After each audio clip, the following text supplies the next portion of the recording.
en nuestras actividades.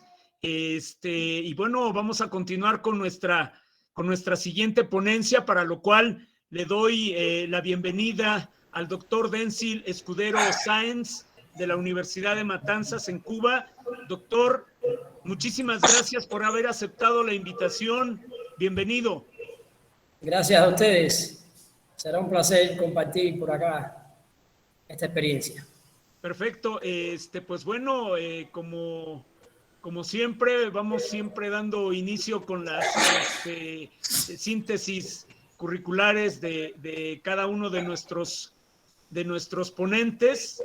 Y pues bueno, yo quiero mencionar lo siguiente. El doctor Denzil Escudero Sáenz es profesor titular de la Facultad de Ciencias de la Cultura Física de la Universidad de Matanzas, doctor en Ciencias de la Cultura Física, máster en Ciencias y Juegos Deportivos, máster en Psicología del Deporte, licenciado en Cultura Física, ex atleta de tiro, profesor e investigador de Psicología de la Actividad Física. Ha desempeñado el cargo de jefe del Departamento de Ciencias Aplicadas al Deporte y actualmente es el coordinador de la carrera de licenciatura en Cultura Física, que posee la categoría de excelencia. Miembro del Consejo Científico de la Facultad de Ciencias de la Cultura Física. Profesor del programa de doctorado Ciencias de la Cultura Física de la Facultad de Cultura Física de Matanzas, que posee categoría de excelencia. Profesor del programa de maestría Ciencias de la Educación Física, el Deporte y la Recreación, la cual posee categoría de excelencia. Ha realizado investigaciones en el campo de la psicología del deporte acerca de la motivación de logro en la educación física con estudiantes de secundaria básica, la representación motora en el atletismo, acciones para una mejor implementación, de la preparación psicológica por parte de los entrenadores deportivos de rendimiento y la motivación de logros en jugadores de béisbol. Tiene publicados artículos relacionados con la psicología del deporte,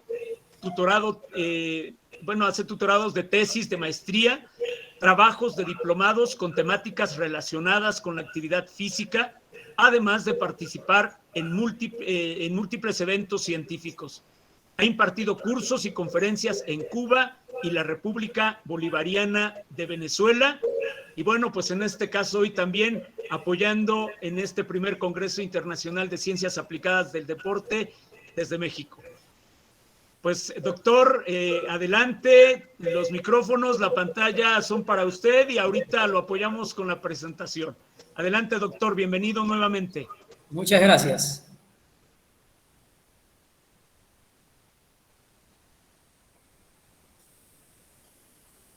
Bien, como les decía hace unos instantes, primero agradecer esta oportunidad de poder compartir nuestras experiencias, nuestros puntos de vista sobre temas importantes relacionados a las ciencias aplicadas al deporte, en especial en este caso la psicología del deporte. Hoy precisamente pues queríamos compartir con ustedes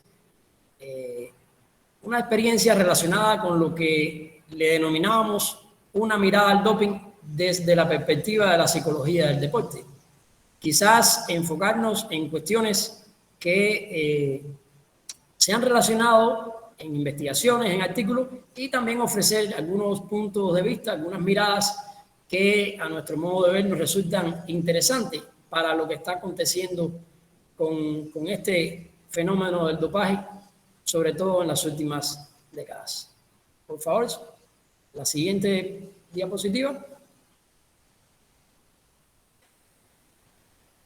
Tal y como se declara en los principios del olimpismo mundial y como ha seguido la idea del barón Pierre de Coubertin, el olimpismo, más que todo, es una filosofía de vida que logra el saltar y combinar de manera armónica cualidades del cuerpo, de la voluntad, del espíritu. Y en este sentido, pues, asociando el deporte con la cultura y la formación, este olimpismo se propone, ante todo, crear un estilo de vida basado en la alegría del esfuerzo, en el valor del buen ejemplo, de lo que es correcto realizar en nuestras prácticas deportivas, y por sobre todas las cosas, algo muy distintivo, el respeto por los principios éticos fundamentales que ha de estar presente en cualquier disciplina deportiva. Esta es la idea fundamental de lo que ha seguido el olimpismo desde que se restauraron los Juegos Olímpicos en la era moderna por el barón Pierre de Coubertin, sobre todo enfatizando para los propósitos de esta presentación en los principios éticos y el respeto a las reglas, a todo lo que desde el punto de vista ético ha de acontecer en la práctica deportiva. Por favor.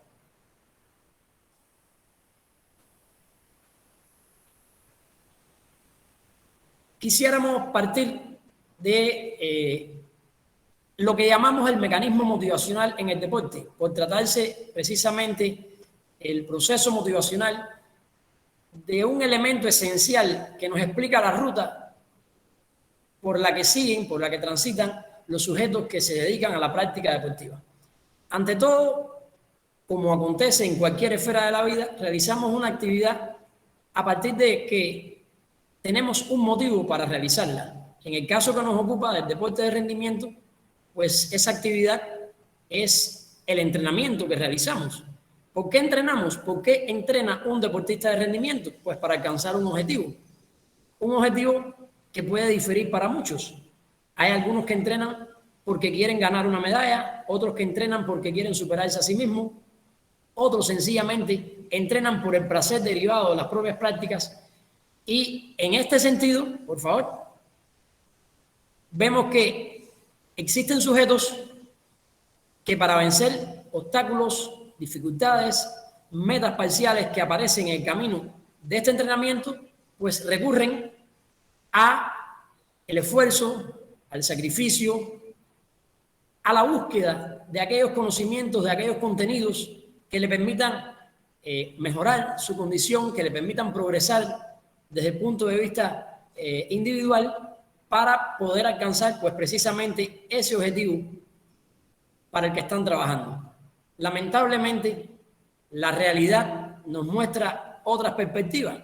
Mientras algunos deportistas apelan a ese sacrificio, pues existen otros deportistas, como vamos a ver ahora en la diapositiva, que recurren a vías o métodos fraudulentos, que no son éticos, para alcanzar esos mismos objetivos.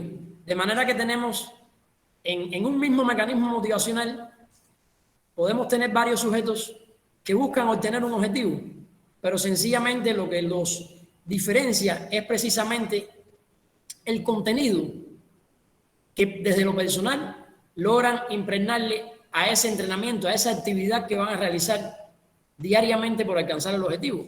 Como les explicaba, unos se sacrifican, se dedican, procuran una mejor condición desde todos los puntos de vista para obtener de manera ética, de manera legal ese objetivo, pero desgraciadamente lo que ocurre por algunos es que también recurren a métodos que no son los más correctos. Por favor.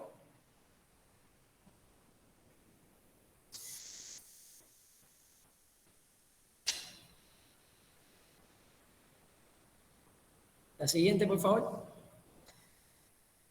Estos métodos que no son los más correctos, que no son los éticos, por los cuales desgraciadamente algunos deportistas apuestan para alcanzar sin tal vez tanto esfuerzo ese resultado, ese objetivo, pues dentro de ellos se encuentra el doping.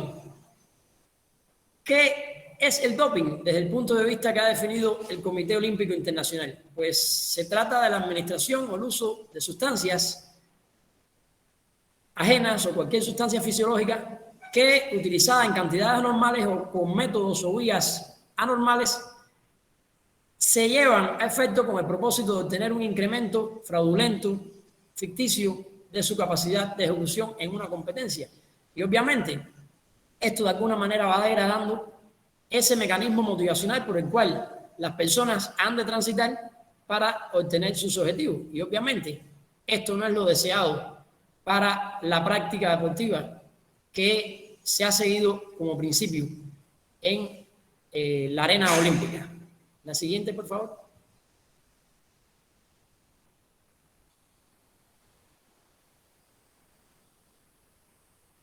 Inicialmente, vamos a centrarnos un poco en la definición del doping o del dopaje a la vista de los estudiantes. Y cuando hablo a la vista de los estudiantes, vamos a hablar, ya que estamos en el marco de las ciencias aplicadas al deporte, digamos, de todos aquellos que nos involucramos en este maravilloso mundo de estas disciplinas que aportan al deporte y también de los deportistas, de los practicantes. A la vista, cuando hablamos de dopaje, en una primera impresión, pensamos en el fraude, en la falta de ética, en el robo también, en la injusticia, en lo injusto, en los vicios, porque lamentablemente esta práctica incluye fenómenos que en su composición tienen cada uno un poquito de estos elementos que hemos mencionado, es decir, de lo fraudulento, de lo que no es ético, del robo, porque de alguna manera el deportista que recurre a estas prácticas pues se busca apropiar de resultados que verdaderamente no le pertenecen y de alguna manera esta es la palabra que ha de denominarlo, de lo injusto, porque se es injusto cuando se cae en un acto de dopaje, se es injusto primero con uno mismo y también se es injusto con los demás. Y es esta una idea que en lo adelante vamos a enfatizar un poquito en esta presentación. La siguiente, por favor. El doping, como se plantea por la Real Federación Española de Patinaje, va en contra de los principios esenciales del deporte. ¿Y cuáles son estos principios? Estamos hablando de competición justa, de competición equitativa, con el fin de que gane el mejor. Equitativa porque todos supuestamente tenemos las mismas posibilidades de obtener ese resultado hacia el cual a veces le dedicamos muchísimos años y muchísimo sacrificio en nuestras vidas, y a la vez que existen algunos que recurren a vías fraudulentas, pues ya lo equitativo se va perdiendo, ¿verdad? También porque los deportistas deben asumir la responsabilidad de ser modelos de conducta para los que depositan en ellos una confianza que no ha de ser traicionada. Pensemos que cuando un deportista ingresa a una cancha, a un terreno, se convierte en un modelo social, de hecho, para quién sabe qué cantidad de sujetos, para niños incluso, para personas de diferentes edades, de diferentes creencias, y cualquier conducta que vaya en contra de esos principios éticos esenciales, pues en primer lugar traiciona la confianza que un aficionado deposita y la expectativa que un aficionado centra en un deportista, en un practicante, en un equipo, pero que de alguna manera esto también tiene un efecto importante porque sería como un mal aprendizaje que esos sujetos que se dopan estarían transmitiendo. Recordemos que los deportistas, sobre todo los deportistas de élite, se convierten en modelos sociales que muchas veces son imitados, sobre todo por niños, por las generaciones más pequeñas. La siguiente.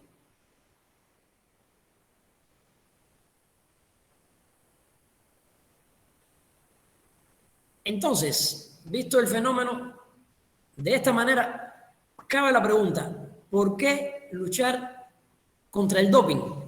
¿Qué importancia tiene entonces luchar contra el doping, más allá del daño que pueda causar en lo personal? Siguiente.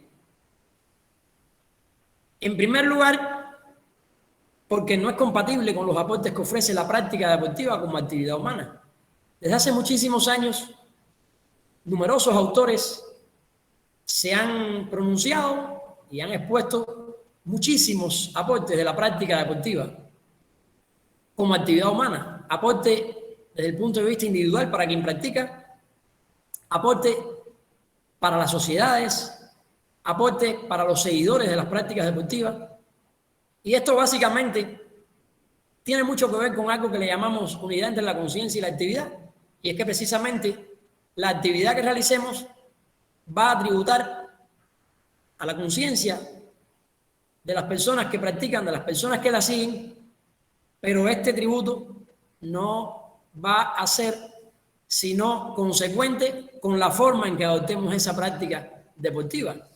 Si la práctica deportiva la sustentamos en posturas éticas, en principios bien fundamentados, en cuestiones bien valoradas, pues seguramente el aporte que recibimos en lo individual y que recibimos también desde el punto de vista social será positivo. Pero el problema radica entonces, cuando hablamos de dopaje, en qué tipo de prácticas estamos realizando, cómo estamos realizando esa práctica. Pensemos entonces, si la practicamos sobre la base de cuestiones que éticamente no son aceptadas, que no son bien valoradas, que no son bien vistas, estaremos recibiendo como consecuencia, pues, un desarrollo positivo como seres humanos. He ahí un punto interesante en el que sería bueno reflexionar. La siguiente, por favor. También, y algo que tiene mucho que ver con el mecanismo motivacional, es que cuando se recurre a la práctica del doping, quizás los practicantes estén más cerca del abandono deportivo. Y una de las cuestiones, me parece importante, que hay que buscar en la práctica deportiva de rendimiento, ante todo, es buscar que ese practicante mantenga una vida físicamente activa, que incorpore esa práctica deportiva como un hábito a lo largo de toda su vida o de la mayor parte de su vida. Recordemos que estamos trabajando con seres humanos, no con personas a las cuales preparamos para que un día obtengan un resultado y al día siguiente ya nos olvidemos de esa persona.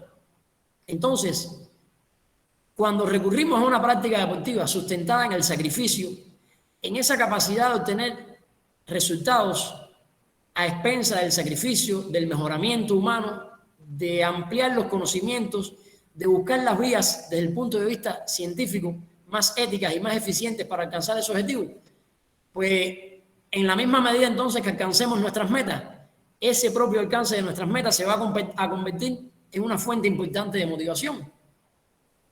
El deporte en sí es un aprendizaje. Como en todas las actividades donde media el aprendizaje, hace falta estar motivado para aprender, pero en la misma medida que el ser humano comprende y percibe que está aprendiendo, pues eso se traduce también en más motivación para seguir aprendiendo. Sin embargo, cuando se recurre a prácticas fraudulentas como el doping, el propio ser humano en algún momento percibe que lo que está obteniendo no es producto de su esfuerzo ni de su sacrificio, y en su interior sabe que no es un aporte, no es un logro sincero. Y esto habría que pensar, ¿verdaderamente tributa a la longevidad deportiva? Desde nuestro punto de vista, consideramos que no es tan así. Que a la larga, cuando recurrimos a estas prácticas es porque buscamos un motivo indirecto, una medalla, un resultado, un beneficio.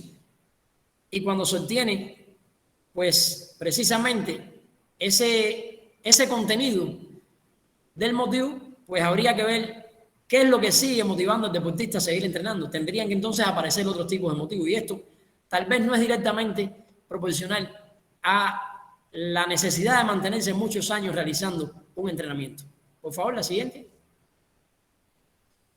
También el doping provoca el trastorno de la coordinación normal de funciones orgánicas y psicológicas. Es un hecho. Se ha descrito en la literatura ampliamente todo las consecuencias, las secuelas que en este sentido la práctica del dopaje pues hace recaer en las personas que recurren a ella. La siguiente. La actividad física, entonces, practicada de forma sana, favorece las relaciones interpersonales, algo muy necesario, teniendo en cuenta que los deportistas, aún siendo de deportes individuales, pues viven en sociedad, necesitan relacionarse con un grupo técnico, con entrenadores, con un grupo de personas que apoyan su práctica, médicos, compañeros del mismo deporte, etc. El deporte también permite aumentar la autoestima y la confianza en sí mismo. Pero importante, esto lo permite el deporte sustentado en el sacrificio, en el mejoramiento, en la necesidad de recabar esos conocimientos de los cuales hablábamos cuando presentábamos ese mecanismo motivacional. La actividad física también, pues en su marco, perfeccionadas las capacidades físicas, los jóvenes, los adolescentes y en sentido general, todo quien la practica, gana confianza. Es un hecho. Todo esto se logra con una actividad física lejos de la práctica del dopaje. La siguiente, por favor. También con la práctica deportiva se mejora la percepción de uno mismo cuando se descubren cualidades desconocidas como resultado de la práctica sistemática. Hagamos un paréntesis. Esto es lo que percibe un sujeto consciente de que está utilizando sustancias o métodos fraudulentos. La actividad física también facilita que el cerebro esté más activo, por lo que ayuda a la concentración y así contribuye también a favorecer el rendimiento escolar en el caso de los deportistas que se encuentren en alguna modalidad o en alguna edad donde transiten por algún nivel de enseñanza. Pero lo extendemos un poco más. Esto también, o sea, el deporte favorece el rendimiento en todas las esferas de la vida. Hablamos desde el punto de vista intelectual. Pero como el ejemplo anterior, esto lo favorece el deporte sustentado en las buenas prácticas, en las prácticas alejadas de estas vías, digamos, que no aportan suficiente al beneficio humano. La siguiente. El deporte también ayuda a incrementar la autoestima. Lo habíamos tocado anteriormente también. A través del continuo reto personal a mejorarse, eliminando así el consumo de drogas por depresión. Esto, el deporte en sí, lo logra. Pero lo logra específicamente el deporte sustentado en las buenas prácticas, para no ser reiterativo. Las buenas prácticas se basan en el sacrificio, en la correcta motivación, en el correcto uso de todos los mecanismos y recursos que puede utilizar desde el punto de vista ético un sujeto para obtener un resultado. La siguiente.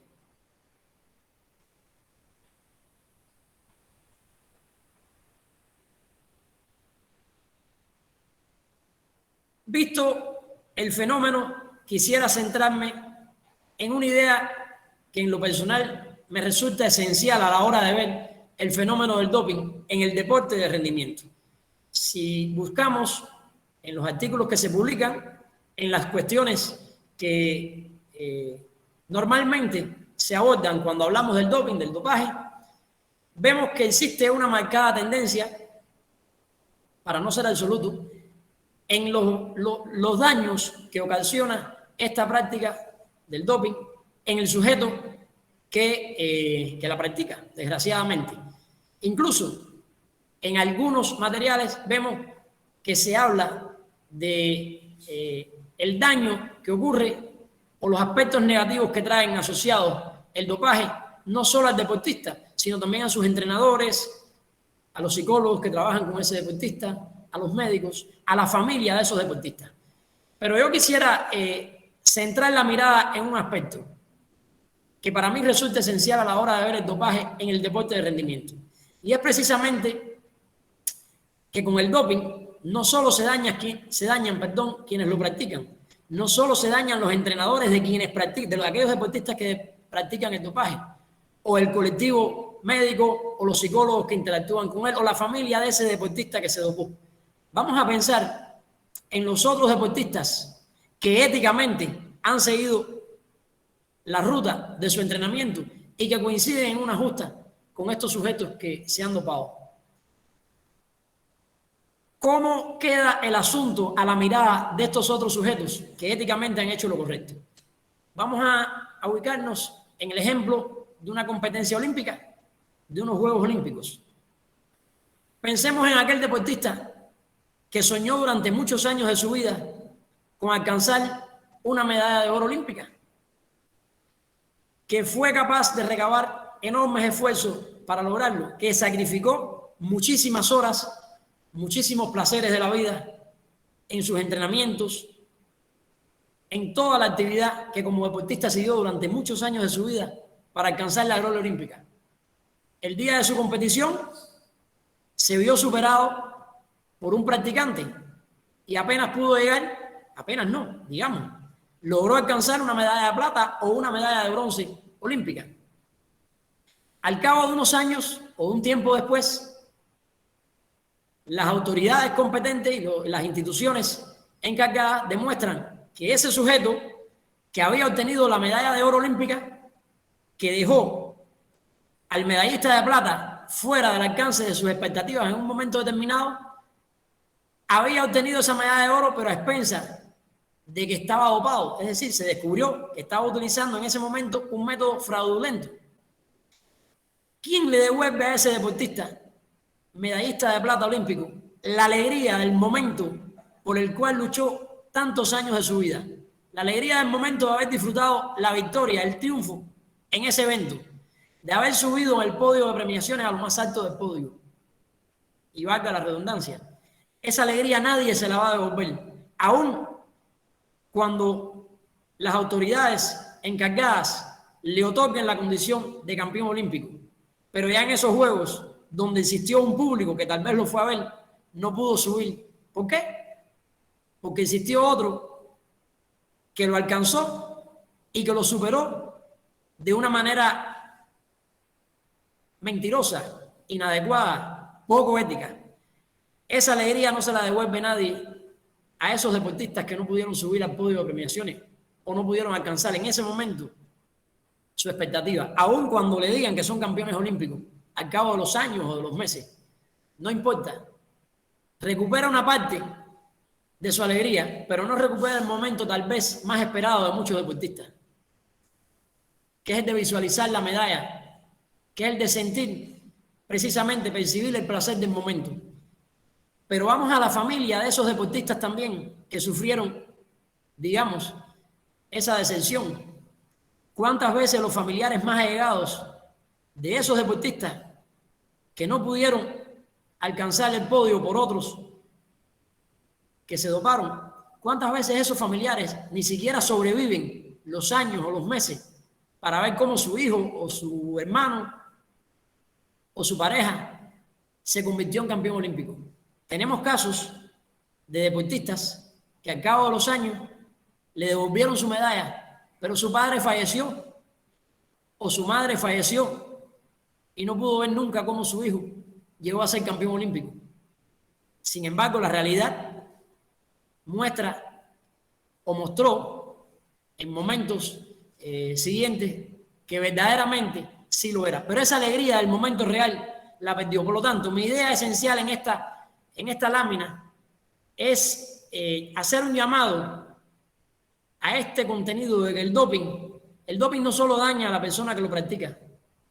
Hay que ver si desde el punto de vista psicológico reciben más daño aquellos que sufren las consecuencias de otros que se dopan, como competidores de la misma modalidad, etc.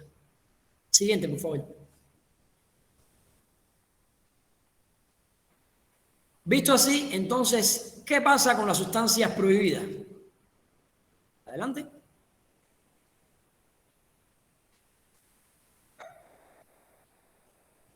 Bueno, en el caso de las estimulantes, provocan desórdenes visuales. Pensemos, son muy importantes para muchos deportes, por ejemplo, las percepciones de distancia, la percepción de distancia central, la percepción de distancia periférica, otras percepciones especializadas que se dan en las disciplinas deportivas en cuestión, unas más que otras.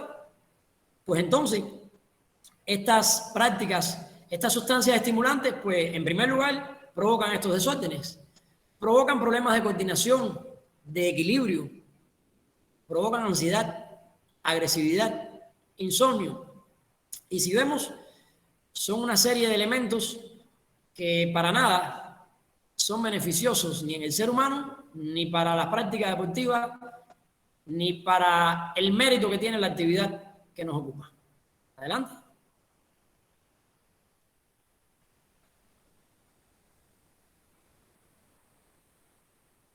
En el caso de los diuréticos, provocan una pérdida de la coordinación, una pérdida del equilibrio, como en el caso anterior.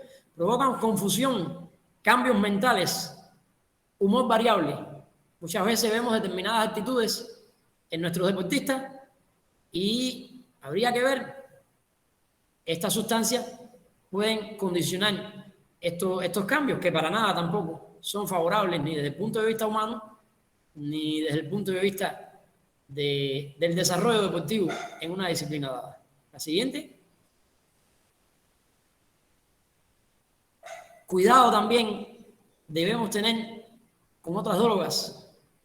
A veces, algunas de las que no se mencionan tanto por las autoridades, por los materiales que se publican, pero que también tienen efectos negativos en la práctica deportiva y sobre las cuales les invitaría en las diapositivas siguientes a precisar, por favor. El caso del alcohol y el rendimiento deportivo. Bueno, este tipo de sustancias se considera un depresor del sistema nervioso central. Su consumo habitual empeora el tiempo de reacción, empeora la coordinación, empeora el lenguaje. Bueno, de más está decir que esto para nada es bueno en la práctica deportiva. El tiempo de reacción es imprescindible para muchísimas disciplinas deportivas. La coordinación es prácticamente un ABC en la práctica deportiva. Y el lenguaje. ¿Cuán importante es el lenguaje? Desde el punto de vista psicológico, es increíble. Pensemos, por ejemplo, que hasta el lenguaje interior, que es la esencia de la voluntad, es imprescindible para que el deportista pueda, digamos, disponer adecuadamente su disposición en todo momento, no solo cuando está compitiendo, sino antes de competir, después que compite, cuando descansa. Y precisamente este tipo de sustancias, sobre todo su consumo habitual, no es lo más recomendado y debemos ser muy cuidadosos, porque también, aunque a veces quizás no sea tan perseguida, pero también puede resultar negativa para la práctica deportiva de rendimiento. La siguiente. El caso del tabaquismo. Su uso puede dañar seriamente también la salud, provoca disminución de capacidades, aparición de estados negativos que son percibidos por el propio practicante. Y esto es importante. Esto es importante. Está lo que quizás le llamamos preparación percibida. Es que el propio sujeto que recurre y que abusa de este consumo, pues percibe que determinados estados en su organismo ya no van funcionando de la misma manera. Y esto, aunque quizás, como en el caso anterior, no sea de las más perseguidas, pues como entrenadores también tenemos que ser muy cuidadosos en este sentido y velar porque este consumo no sea ni habitual y yo diría que no sea practicado por los sujetos que tenemos en nuestro entrenamiento. Esto es un aprendizaje que debemos transmitir siempre, porque el deporte, no olvidemos que estamos trabajando con seres humanos, que no funciona su cuerpo por un lado y su psiquis por el otro, es toda una integridad. Y precisamente todo lo que hacemos y todo lo que enseñamos como proceso pedagógico debe estar enfocado en el resultado que buscamos, pero también en el mejoramiento humano, en la calidad de vida. Por favor, la siguiente. Nos queda entonces pensar cuánto podemos hacer por el bien del deporte. La siguiente. Y es que en este sentido, cuando hablamos de doping, a nuestro modo de ver, existen tareas de la psicología del deporte que son imprescindibles. Quizás una de las más notorias tenga que ver con el trabajo educativo preventivo. Preventivo incluso desde edades tempranas, a través de charlas, de temas donde se instruya, se transmitan conocimientos sobre las drogas o las sustancias que no son adecuadas, no son compatibles con el rendimiento deportivo. Y pues precisamente en este campo todo lo que se haga pues resulta poco. Como les decía, el deporte es una práctica más que todo de aprendizaje, pero no de aprendizaje y superación desde el punto de vista solo de las capacidades, las habilidades, sino también de los contenidos teóricos, de aquellos conocimientos que van a formar parte pues, de nuestra disposición consciente hacia las actividades que vamos a realizar y quizás nos marquen la ruta que seguimos durante toda la vida deportiva. Por lo tanto, hago un paréntesis fundamental en el trabajo educativo preventivo, desde edades tempranas. Siguiente, por favor. Es importante también reconocer aspectos psicológicos imprescindibles a tratar desde la iniciación deportiva. Y es precisamente un punto importante el hecho de transmitir siempre la imagen, siempre la idea, siempre enseñar a que se consiga el éxito respetando, sobre todas las cosas, respetando reglas, respetando a los árbitros, respetando el juego limpio. Porque si lo hacemos así, pues estaríamos favoreciendo la incorporación de formas de comportamiento éticas en nuestros practicantes. Hay que ser un poco cuidadoso a veces con las ideas que transmitimos y quizás soportar un poquitico mejor esas ideas. El hecho de obtener la victoria a cualquier precio, habría que ponerle, a nuestro modo de ver, un apellido, porque esto podría traer contradicciones en los practicantes. Si en algún momento llegáramos a hablar de obtener la victoria a cualquier precio, tendríamos que enfatizar en que el contenido de ese precio sea el sacrificio, sea la superación, sea el respeto a las reglas, al juego limpio, a la verdad. Porque de lo contrario, estaríamos induciendo a los deportistas a recurrir a métodos como la violencia, como el doping y por tanto a comportamientos que no son éticos. Por lo tanto, esto tiene mucho que ver con la tarea educativa, con ese componente de contenidos teóricos con el que acompañamos nuestras prácticas y nuestras charlas siempre, y precisar que sí, hay que luchar de todas, pero hay que luchar con ética, hay que luchar con verdad y hay que luchar con juego limpio. La siguiente.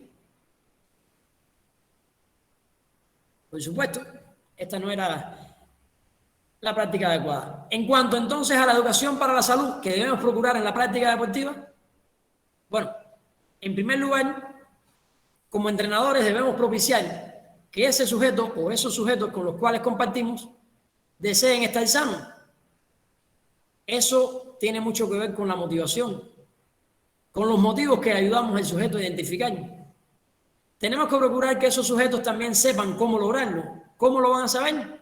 Con la preparación que seamos capaces de ofrecerles, con esos contenidos teóricos, con esas actividades que seamos capaces de desarrollar durante toda la vida deportiva, para que sepan precisamente cómo estar sano, con esos aprendizajes, con esas experiencias que debemos transmitirles, para que sepan cómo estar sano. Debemos también transmitir informaciones, tareas, desarrollar cuestiones prácticas que le ayuden a ese practicante a actuar sinceramente, a que lo más importante, sobre todo en la práctica deportiva, sea la actuación sincera, primero con uno mismo y después con los demás. Y también tenemos que procurar que ese sujeto, esos practicantes, sepan cómo recurrir a toda la ayuda posible para lograr estar sano, para saber cómo estar sano y para actuar sinceramente. Y esto, por favor, lo tenemos que lograr desde todas las esferas de actuación.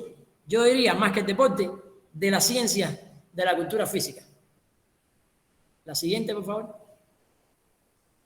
Una forma que hemos visto fundamental y creo que de algún modo hemos tratado de centrarla a lo largo de la presentación, entonces, es precisamente luchar contra el doping, pero garantizando desde que se inicia el sujeto a la práctica deportiva una adecuada motivación. En primer lugar, una motivación basada en el disfrute de la actividad. Creo que para garantizar una práctica deportiva de rendimiento con calidad a lo largo de la vida, lo más importante es que el sujeto, desde que se inicie, aprenda a disfrutar la actividad que realiza.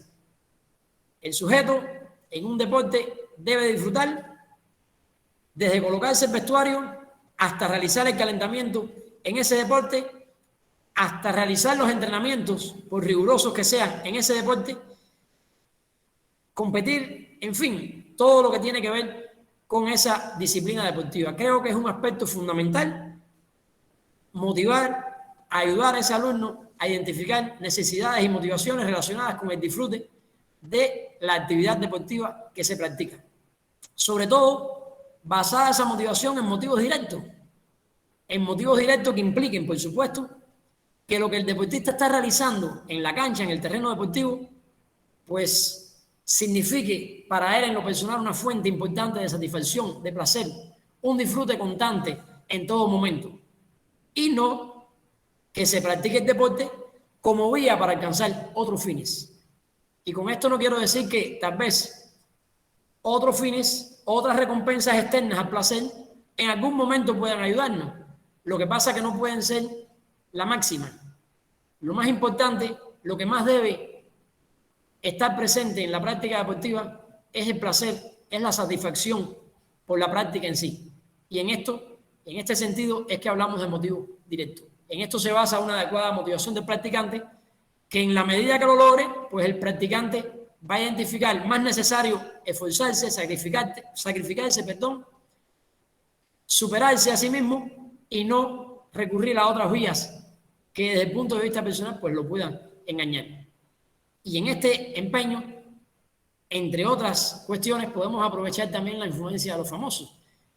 La arena olímpica, a lo largo de estos gloriosos años de olimpismo, pues nos ha aportado muchísimos ejemplos de sujetos que de una manera honorable, de una manera muy ética, han conseguido sus metas. Y pues precisamente estos son los ejemplos que tenemos que aprovechar para lograr una adecuada motivación del practicante. Estos son algunos de los puntos de vista que nos parecía importante compartir acá en esta mirada al doping desde la psicología del deporte. Por favor, muchas gracias y estamos dispuestos a compartir cualquier experiencia, cualquier pregunta. Doctor, muchísimas gracias. Un tema sumamente interesante. Bueno, yo creo que era importantísimo tocar algo así. Digo, obviamente se tocan también situaciones muy sensibles. Y bueno, creo que el enfoque que le dio es muy importante porque no solamente estamos hablando de la parte de la afectación en cuanto a digamos, biológicamente o fisiológicamente, ¿no? Sino también el hecho de haber tocado este punto de la ética se me hace sumamente importante, ¿no? Agradecemos mucho, de verdad, esta cátedra realmente, porque, bueno, ha sido muy completa y creo que muy interesante, un tema, insisto, hay veces hasta un poquito escabroso, sin embargo, es definitivo que se tiene que dar a conocer. Gracias. Pues bueno, la verdad es que, insisto, creo que son temas, hay veces hasta un poquito delicados, pero a final de cuentas, esta parte de la que mencionaba en el sentido de que todo esto tenemos que irlo haciendo también desde las edades tempranas, ¿no? Desde que iniciamos a los niños en el deporte, creo que tenemos que ir dándoles precisamente todas estas bases éticas, que a final de cuentas, pues es lo que va a fortalecer también su formación integral, ¿no? Creo que en este sentido, insisto, el enfoque que le dio, doctor, es algo muy bueno y pues bueno, creo que está el tema muy completo. En lo personal, me gustaría preguntarle también, además de esto de lo que comentaba, ¿no? De las charlas, obviamente, esta parte de la prevención, que desgraciadamente creo que hay veces un poco idiosincrásico, ¿no? Sobre todo en nuestra América Latina, siempre buscamos ya la solución, nunca la prevención, ¿no? Además de esto de las charlas y demás, ¿qué otros alternativas nos puede dar precisamente para buscar ir concientizando al joven deportista a evitar todas estas malas prácticas? Sí, hago mucho énfasis siempre cuando abordo estos temas con los estudiantes en el trabajo de la motivación. En el trabajo de la motivación y sobre todo en cómo centramos y cómo enfocamos a los practicantes en cuanto a su motivación. Creo que la dirección que le damos en este sentido puede ayudarnos muchísimo a que la persona ayude a la persona a no recurrir a vías fraudulentas, a vías poco éticas. Hay que centrar un trabajo de la motivación, sobre todo en el disfrute de la actividad en sí. Y aunque pudiera parecer contradictorio cuando hablamos de deporte de rendimiento, hay que hacer un trabajo muy fino, muy serio en el ámbito del entrenamiento deportivo en cuanto a enfocar qué cosa es lo que verdaderamente sería éxito en el área deportiva. Si nos enfocamos en que el éxito solamente es el color de una medalla, pues entonces yo creo que estaríamos un poco que no potenciando lo que verdaderamente deberíamos potenciar. El éxito, desde una expresión personal, debe estar más enfocado en la superación personal, en la superación diaria, en el placer por la actividad. Y entonces el color de la medalla o el resultado sería un derivado, pues precisamente de este enfoque, de esta manera en que asumimos la práctica. Pero en sí, insisto, para mí el trabajo medular junto con estas charlas preventivas sería una adecuada orientación motivacional. Que el deportista no vea que en su entrenamiento o en su vida deportiva tiene que recurrir a lo que sea para alcanzar un resultado. No, tiene que recurrir, a lo que sea siempre y cuando cumpla determinadas pautas, siempre y cuando eso obedezca al sacrificio, a esa necesidad de recabar todas las informaciones posibles para superarse a sí mismo, para superar sus prácticas, para superar su nivel competitivo. Y entonces, en este sentido, ese enfoque motivacional, yo pienso que pudiera ayudar en gran medida a que no se recurran a prácticas fraudulentas, porque es que, de hecho, es que la propia persona que se dopa,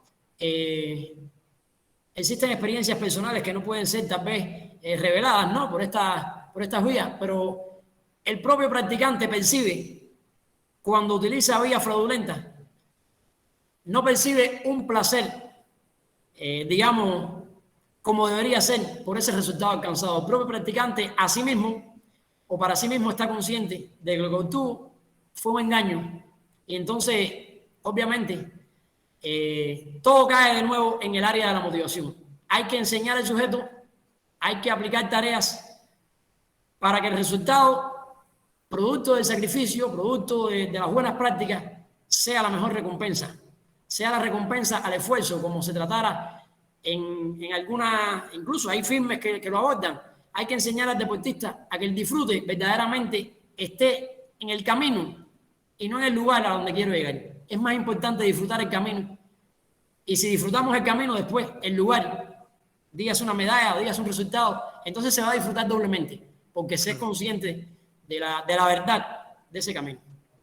Claro, doctor. Y yo quisiera también retomar dos aspectos que usted mencionó, ¿no? El primero, cuando decía que la psique y el cuerpo no están divididos, ¿no? Son un solo ente. Y yo creo que precisamente esa es una de las partes que tenemos que fortalecer.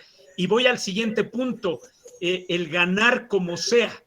Yo creo que esas son de las partes que nosotros tenemos como obligación de ir formando. Por eso, bueno, se le denomina al deporte de base como formativo, ¿no? Y yo creo que el deporte, incluso ya siendo de competencia y hasta de alto rendimiento, no debe dejar de ser formativo, porque había otra parte que usted comentaba también muy acertadamente.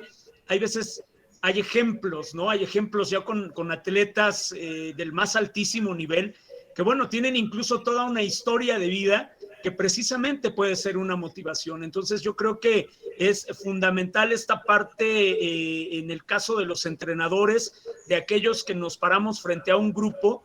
Creo que desde las bases es cuando nosotros debemos ir conformando esta parte de visualización a futuro de los propios atletas, ¿no? Si nosotros como entrenadores, seguramente desde muy pequeños no les vamos a pedir que se dopen, ¿verdad? Pero a lo mejor sí les estamos exigiendo algunas otras cosas. Lo hablaba muy bien, no sé, hacer trampa, discutir con el árbitro, el juez, no sé, utilizar todas estas artimañas.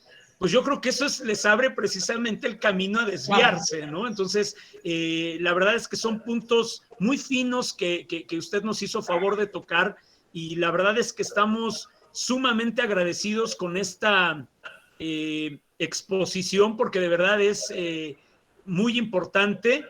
No sé si hay alguien que quiera hacer algún comentario, alguien que quisiera hacer alguna aportación, incluso a lo mejor hasta compartir alguna experiencia. Saben perfectamente que pues estamos aquí abiertos para esto. La idea de este tipo de eventos es precisamente el compartir experiencias. Agradecemos infinitamente, doctor, el que usted nos haya compartido pues todos estos conocimientos, porque creo que tienen que fortalecer, insisto, ese trabajo de los que nos toca estar en el deporte de base. ¿Cómo no? Gracias a ustedes. No, pues muchísimas gracias. Pues doctor, la verdad es que agradecemos muchísimo.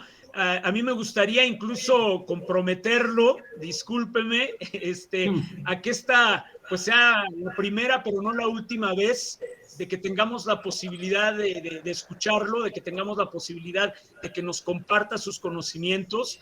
La verdad estamos muy agradecidos con la universidad por la aportación en cuanto al apoyo, con la participación de todos ustedes. Y pues bueno, insisto, ojalá esta solamente sea la primera, doctor, de muchas oportunidades más que podamos poder platicar con usted. Cómo no, gracias. Seguiremos entonces en este empeño. Estaremos a su disposición, sin problema de ningún tipo. Muchísimas gracias. Bueno, pues por el momento es todo. Los invitamos, como lo hemos estado haciendo con la misma mecánica, a compartirles en unos momentos más el siguiente enlace, la siguiente ponencia, también muy, muy interesante. Y creo que tiene, si ustedes lo analizan en lo profundo, y quizá no tan profundo, mucha relación, porque vamos a hablar con el doctor Adrián Camargo Zamudio. Él es especialista en Derecho Deportivo, y yo creo que, bueno, también tiene un cierto enlace con esta plática que tuvimos en este momento con el doctor Denzil. Doctor, nuevamente muy agradecido. Reciba un fuerte abrazo desde México y espero que nos podamos ver nuevamente pronto. Así será, gracias. Abrazo para usted y para todos los que nos siguen.